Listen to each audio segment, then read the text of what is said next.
जी दिलवा मांगेले गमछा बिछाई के सैया जी दिलवा मांगेले गमछा बिछाई के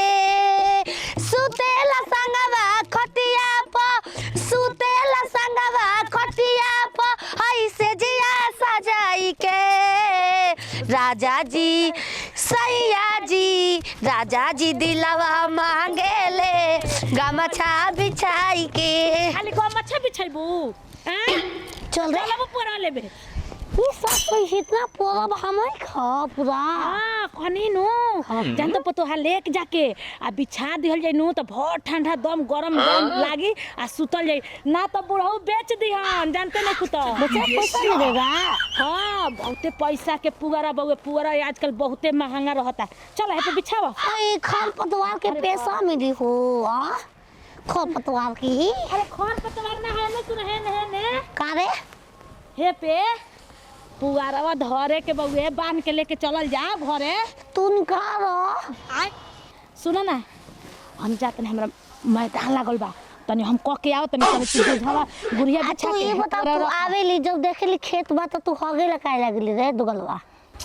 अरे जब बहरी आइल बन घर से त बहरी भीतर लागल तेनिए क के आ तब चलल जाई तू बार बार आ जाई तू मोबाइल दे तू जो हगे हम मोबाइल देखब तो तू ये तो फिट हम मोबाइल लेके आइल बनी त लेके आइल संग हमके हम ना काम करब हम हाथ दुखाता हो कहां तरे गोरी बिछा के पुआरा रख तले हम आवत तनी जल्दी से ठीक ना पूरा बेचला तो पैसा मिलेला कितना बढ़िया बाहू छिना दुआरा पपुआरा जाए के गोरला सारा पैसा चरदी संगे ना सुतवला सैया संगे ना सुतवला सैया लागल बासरदी संगे ना सुतवला सैया यारे गाला बारी मरती कने ह हमरे हा ये हमरे हा पूरा हां बेचाऊ बा पूरा बेचाई हां पैसा मिल कब ना बेचाई हो अरे त पैसे से हम कहा कहतनी कि बेठो तब ना कने रहुए ह पूरवा हां सास में को हमरे पूरा खेत ह क बिगा हम रोज गोरे आवेनी तोता उड़ावेनी कौवा ना बथक चाहिए ना आजकल पहले धान अगरात रहे पुअरो अगराता ये सियार लुका के भेड़िया लुका के बच्चा पैदा करलस हमरा पूरा में वाह अब जानत रही कि गोवन रहेला कुकुर पिल्ली पैदा कर पिल्ली बस पिल्ली रह सब पिल्ली का हम घरे बा कैसे मरलू हो अरे केना काम करो सुना कितना में देबू रुपया सीके उकेल से दे देम सिक्का से हां माने कितना में देबू 1500 2000 5000 चश्मिसा जना पर ओकने को मनी के दे देम चश्मिसा चश्मा ला गांधी जी अरे उ देखो कैसे हाथ छू कर गिधा बा पूरा के गांधी जी हर एक नोट पर रहेलन 5 से लेके जितना नोट बनल होके पूरा दम के जितना बनल बा आज बेच दे पूरा पैसा मार हो जाई लेकिन पतम पति की नम हो ठंडा पड़ा में 2-4 घंटा मशीन चल जाइए ए राजा जी करे तो रहल हजरू अरे बेचे किने के बात करबू पैसा बा अरे त क रुपया कितना हम चीन जाए बापम पैसा मैं मर्द को जो मेरा हाय दिमाग के कमजोर है ऊ ई तो हम सरिये रंग के बारे सड़िया रंग के ऊ क के है ई तो 1 रुपया का 200 के नोट के 1 रुपया 200 में देबू पुरवा ई बताओ है जो मंदिरिया बाय करे इतना बा हां उतने बा तो हां देव औरी डाग है ना हाथ में दा अब उहे बा ले आगे ना आना दे तनी ना बियाना में खाबो ये हाथ में दे तब ना देबो पूरा पैसा तू ही मलकाइन हो ना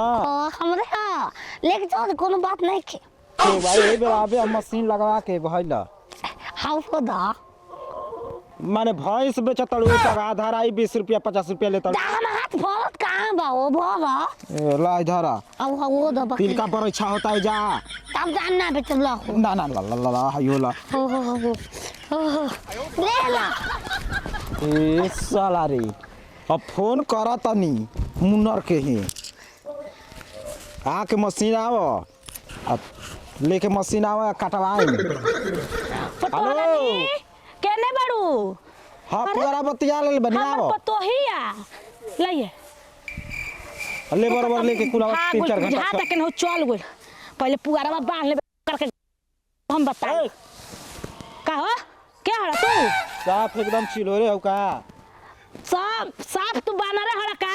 मैंने काहे खातिर पुआरा खींच के गोरी बिछा दे आलू बांधे लगल तन फोन पर बिजी का हो गनी सर लूट पड़ गइल तारा दादा के हो दादा के तो छोड़ो ना हमार हो तहार हां ई हमार हवे बुझाई ना एमे ले जा तनी घरे बिछावे खातिर आ कल बुढ़ऊ बेची हन समझ गेला तड़ू के हम दूसरा गांव के बाहर नहीं तो हड़क देबू हम भाग जाई आ तू जाना तो मेहरारू भी या ते करके डांट दम तो डरा जाई दूसरा कोई के ना हमरे हमरा कहत नहीं नो चल जाई जले पुअरवा किनले हो कब किनले हो अब बे 5 मिनट होता 5 मिनट एगो मेहरारू रह लिया पैसा देनी लेके गोल घरे कितना देला हो 2500 2500 हां एगो 2000 के नोट देनी है ओकरा बुझाला उतना पैसा बुझाला 2-4 रुपया दे दे बस का उतने में खुश होके चल जाले ऊ देखो 2-4 रुपया के बात नहीं खे आई 2500 ले बेसी के पुअरा वो नहीं खे ए बाबू काहे के जुटो के फेरम पड़ता जल हट ई हमार हो गए बच्चा कहले से हम अपन पैसा छोड़ दे पुअरा आ तारा कहाला ले हम तारा बात के मान जाई तो 2500 रुपया दे के आ तो पूरा किलो हाथ 2500 के पूरा बोगे कतना के बा पुअरा हाय 12000 देत रहसन तो हमनी के देबे ना कनी जा बुढ़ऊ का रेट बोल के चल गेले सा कोनी के वे काम बा रेट बढ़ा के चल जाए के बा रेट बढ़ा के न ते जले जा ए जले जा हमर पूरा ना पैसा दे हम चल जाई कैसन पैसा हमरा के पैसा देले बड़ा देखा एगो रहलिया मेहरारू गोरेगार रहलिया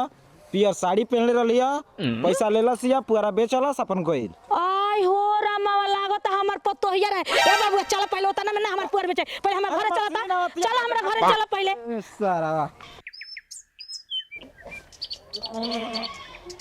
बाबूजी कुछ हुआ कहीं आज सर मारा दिए चित थप के खा भी दे बात के नाटक तो कुछ निकालो ना रे पनी टूट गए बंदेस आई रे थोड़ा ना सुना एक से बुआ तो सर तू तो हत कमाई है घर में के वो में के खाना लावे बा बोई ये सब तो पहाड़ में रे बचावा ए राजा जी ये करे तो रहल जरूरत मुहूर्त सुका मिनट हो गए अपना पैसा कहां से रे मार किनले है भाई कोई हमारा पैकेट देखे ना देख ले चेक और ना और पैकेट में पट बेक लो हां हमार देख ले एगो लेखा देले हो एगो लइका तब का पूरा गलम अरे बाबा जा कोनो छिनले ना पैसा पूरा गलम गोरई तो देले हो हां ही तो लास्ट में निकल का कहते रे हां लास्ट में निकल का रे आओ आई हम ऐसे कोई बाबा घर जाके बाहर मत खुद मखिया खुद बाप खुद भी अखिया तू कहां से पैसा ले लिया रे रुको इसना हम ये धानी ये पैसा के देले हो लेका कौन लइका पूरा गला वाला है ए बाबूजी पागल सरसरी के समाज गेल वाला सका सास में को और कुछ कोई लड़ा सा जो हो रहा है जो रहा आ तू बान हम हो जाते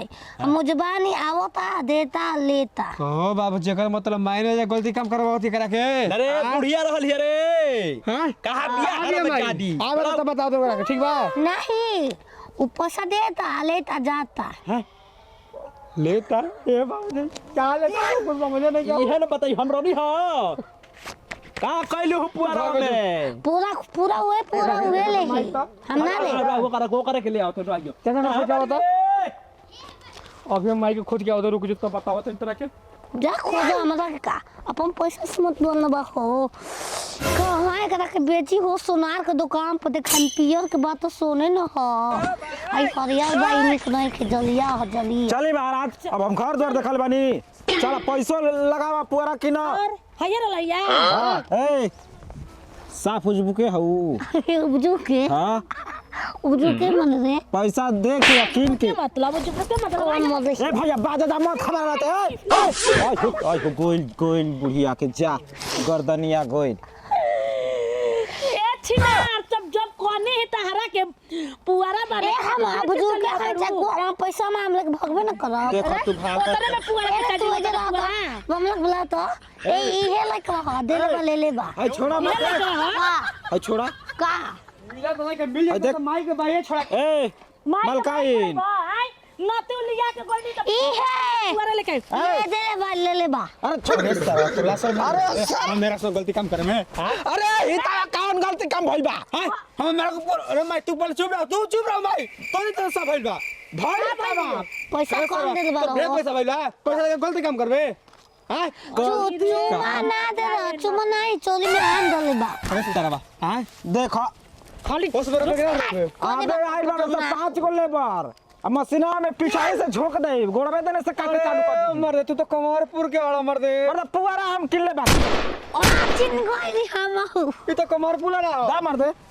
दस्तो की चले के लइका हड़ो हां तो पुआरा बेचले भी उनका के 2500 में पुआरा बेच देला हिया राली भाई जी हां 2500 हां उहे तो कहतन तो 2500 हाथ ने दे दे बा हमके पैसा और फेंक दे रे को के दे दे ले को ए कैसे पागल सब सुनो ए भैया हम मेरा सच बोले झूठ ना बोले 2 रुपया दे 13 रुपया बतलाई दे बनी रे ए बिया ते खा है तना पे जाते हमरा सब कौन पर में चल रे कहां के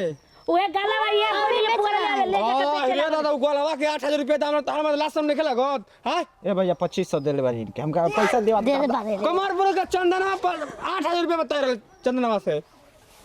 सब दूसरे के पीछे हमर पैसा दियो देखियो रुको ओए करे काम रो मिलाई रे सोई अदर पैसा दे रहा अरे दा मिलाई रे हम पता मिलाई ले अरु? अबे हमार माल तू पुतला दोसर दिया तरह के दोसर दे नहीं हम चलिया दैला से बड़ा ता देखी ना। पैसा दिखाओ पहले अरे हमरा के दोसर दिया अरे दा भैया हाउ हो रहा अरे साला 2500 रुपया पे ले रहा तो कुछ तो ए माई देखा ऐसा कुल काम मत ताऊ कर देबा चल छिनार बलबारू खिलावाड़ी तू भइल बड़ी थी आई चल घर में उ बाते बुढ़ा बेचते एक हम बेचबे तो खबर बा हां तो जतने बुझाता उतने में बेच देबू हम के जितना हमके नहीं बा 2500 के ओने कहा रे चल घरे